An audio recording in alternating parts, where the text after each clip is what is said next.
friends, welcome to Kavithasamayalarai. இன்னைக்கு நம்ம பார்க்க போற ஸ்பெஷல் ரெசிபி சுவையான லஸ்ஸி.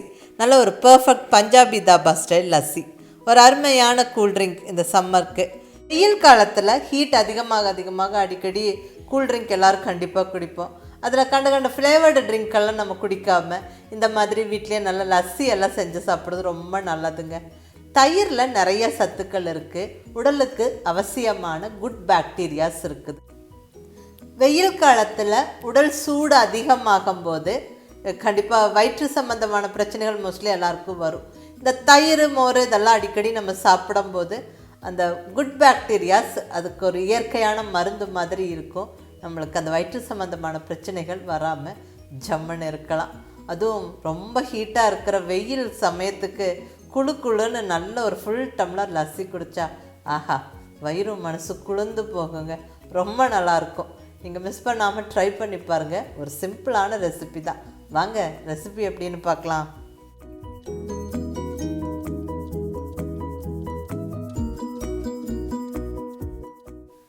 இங்கே ஒரு ஃபுல் கப்புக்கு நல்ல கெட்டி தயிர் எடுத்துருக்கேங்க. இது கிட்டத்தட்ட ஒரு 400 ml இருக்கும்.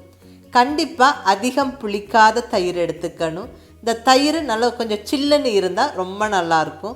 ஸோ தயிர் உரையானதுக்கப்புறம் நான் கொஞ்சம் நேரம் ஃப்ரிட்ஜில் வச்சு எடுத்துருக்கிறேன். நல்லா இப்போ சில்லுன்னு தயிர் ஒரு நல்ல ஒரு பவுலில் சேர்த்தாச்சு. இப்போ இதை நம்ம கடைஞ்சி விட்டுக்கணும். இந்த மாதிரி மோர் கடையிற மத்து வச்சும் கடைஞ்சிக்கலாம், இல்லை ஒரு விஸ்க் வச்சு கடைஞ்சிக்கலாம், இல்லை நல்ல ஒரு எலக்ட்ரிக் பிளெண்டர் வச்சும் கடைஞ்சிக்கலாம். பட்டு மிக்சிலையும் போடலாம்.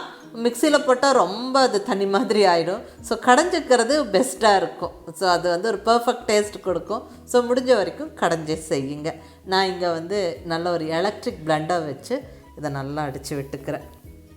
ஒரு 2 நிமிஷம் நல்லா அப்படியே எலக்ட்ரிக் பிளெண்டர் வச்சு அடித்து விட்டதில் நல்லா ஸ்மூத்தாகிடுச்சு தயிர். இப்போ இதில் சர்க்கரை சேர்த்துக்கலாம். நான் இங்கே ஒரு 3 டேபிள் ஸ்பூன் சர்க்கரை சேர்த்துக்கிறேன். நீங்கள் உங்களுடைய டேஸ்ட்டுக்கு தகுந்த மாதிரி சர்க்கரை சேர்த்துக்கோங்க. ஒரு சிலருக்கு லஸ்ஸியில் நல்லா கொஞ்சம் அதிகமாக சர்க்கரை சேர்த்து சாப்பிட பிடிக்கும். ஸோ அது உங்களுடைய டேஸ்ட்டுக்கு தகுந்த மாதிரி நீங்கள் சேர்த்துக்கோங்க. கூடவே கொஞ்சமாக ஒரு 2 சிட்டிகை ஏலக்காய் பொடி, நல்ல ஒரு வாசனையாக இருக்கும். மறுபடியும் ஒரு 2 நிமிஷம் அப்படியே கடைஞ்சி விட்டுடலாம். இன்னும் கொஞ்சம் ஸ்மூத்தாகும். அந்த சர்க்கரையும் நல்லா கரைஞ்சி வந்துடும். இப்போ கொஞ்சமாக தண்ணி சேர்த்துக்கலாம். இங்கே ஒரு 1/2 கப்பு தண்ணி சேர்த்துக்கிறேன். சில்லுன்னு இருக்கிற தண்ணி சேர்த்துக்கிறேன். ஸோ லஸ்ஸி குடிக்கும்போது நல்லா கூலாக இருக்கும். கொஞ்சமாக ஒரு 1/2 கப்பு தண்ணி விட்டு மறுபடியும் கொஞ்சம் அடித்து விடுவோம். ரொம்ப தண்ணி விட்டுறாதீங்க, மோர் மாதிரி ஆயிரும். கொஞ்சம் கெட்டியாக இருக்கணும் லஸ்ஸி, அப்போ தான் சாப்பிட்றதுக்கு நல்லாயிருக்கும். பாருங்கள், இப்போ தண்ணி சேர்த்துட்டு அடிக்கும்போது அந்த மேலால் அந்த வெண்ணெய் பிரிஞ்சு வர்றது நம்மளுக்கு தெரியுது. இந்த மாதிரி நுரைச்சி வரணும்.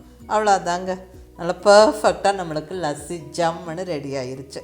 இப்போ டம்ளரில் ஊற்றி சர்வ் பண்ண வேண்டியது தான். வேணுங்கிறவங்களுக்கு 1-2 ஐஸ் க்யூப்ஸை டம்ளரில் சேர்த்துட்டு லஸ்ஸியை நம்ம சர்வ் பண்ணலாம். பட் ஐஸ் க்யூப்ஸ் வேண்டாங்க. ஏன்னா நம்ம நல்ல சில்லுன்னு தான் தயிர் சேர்த்து கடைஞ்சோம். அதே மாதிரி சில்லுன்னு வாட்டர் தண்ணி சேர்த்துருக்குறோம். அதுவே நல்ல குளுன்னு இருக்கும். ஸோ ஐஸ் க்யூப்ஸ் எக்ஸ்ட்ரா தேவைப்படாது. அவ்வளோதாங்க, நல்லா ஜம்முன்னு நம்மளுக்கு லஸ்ஸி ரெடி ஆயிடுச்சு. இது இப்படியே சாப்பிடலாம், ரொம்ப நல்லா டேஸ்ட்டாக இருக்கும்.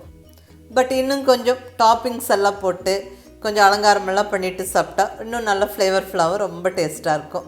ஸோ இங்கே என்னென்ன எடுத்து வச்சுருக்கிறேன்னா, நல்லா அந்த தயிர் மேலே இருக்கிற அந்த க்ரீமியான போர்ஷனை கொஞ்சம் எடுத்து வச்சுருக்கிறேன். பால்கோவா, நல்லா ஃப்ரெஷ்ஷான பால்கோவா கொஞ்சம் எடுத்து வச்சுருக்கிறேன். பொடியாக நறுக்குன்னு பிஸ்தா பருப்பு, கொஞ்சமாக நல்லா சர்க்கரை தூவி விடுறக்கு. அவ்வளோதான். இப்போ நம்ம அலங்காரம் பண்ண ஸ்டார்ட் பண்ணிடலாம்.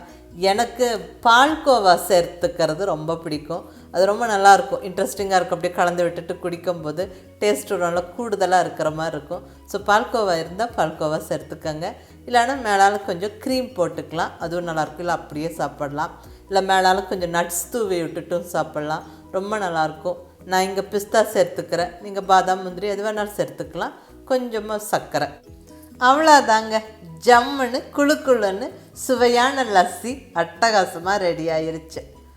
வெயில் அதிகமாக இருக்கிற சமயம் இந்த மாதிரி ஒரு அருமையான லஸ்ஸி நல்ல ஒரு ஃபுல் டம்ளர் குடித்தா ஆஹா அவ்வளோ அருமையாக இருக்கும். நல்லா வயிறும் மனசு குளிர்ந்து போகும். நீங்கள் மிஸ் பண்ணாமல் ட்ரை பண்ணி பாருங்கள். ஒரு ஹெல்தியான கூல் ட்ரிங்க்கும் கூட. நம்ம வெயிலுக்கு கண்ட ஃப்ளேவர்டு ட்ரிங்க்கெல்லாம் குடிக்காமல் இந்த மாதிரி லஸ்ஸி எல்லாம் செஞ்சு சாப்பிடும்போது அட்டகாசமாக இருக்குங்க. ஸோ மிஸ் பண்ணாமல் இந்த சின்ன சின்ன டிப்ஸை ஃபாலோ பண்ணி செஞ்சு பாருங்கள், பர்ஃபெக்டாக இருக்கும். ட்ரை பண்ணி பார்த்துட்டு எப்படி இருந்துச்சுன்னு உங்கள் ஃபீட்பேக் சொல்லுங்கள். பிடிச்சிருந்தால் லைக் பண்ணி ஷேர் பண்ணி கமெண்ட் பண்ணுங்கள். கவிதா சமையலறை சப்ஸ்கிரைப் பண்ணி என்னுடைய மற்ற ரெசிபிஸும் வீடியோஸும் பாருங்கள். தேங்க்யூ.